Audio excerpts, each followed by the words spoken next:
Napakaganda ng ginagawa ng Barangay Ula, no? Sana maging tularan ng ibang template, okay.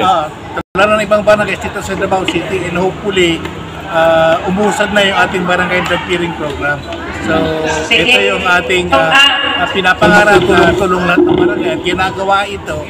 Palagay ko is makukuha natin yung ating objective na magkaroon ng drug-clean Davao City. Okay, kaugnay sa ginawa pong seremonya, RD.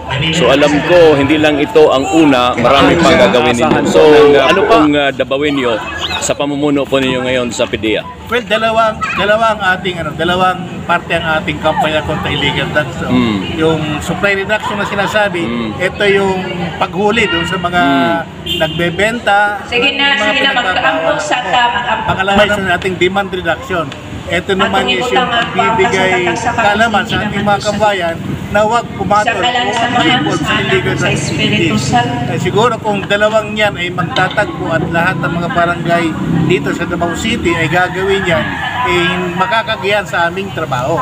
Ang assurance naman natin sa ating mga kababayan dito sa Davao City at yung Davao region in particular na aasahan nila yung kanilang PDEA na magiging kasangga nila at magiging katulong nila para sa pagsugpo ng illegal drugs dito sa ating region at dito sa siyudad ng Davao. Parting words na lang po sa lahat po ng gusto pang sumuko at magiging kasama nitong PDL po na programa ng PDEA ngayon at sa mga barangay.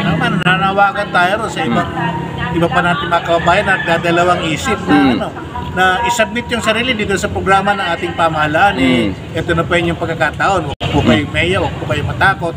Kasi tutulungan po tayo ng ating mga barangay officials para pagtagumpayan itong ating programa na rehabilitation. Maraming salamat. Okay, maraming salamat po, RD.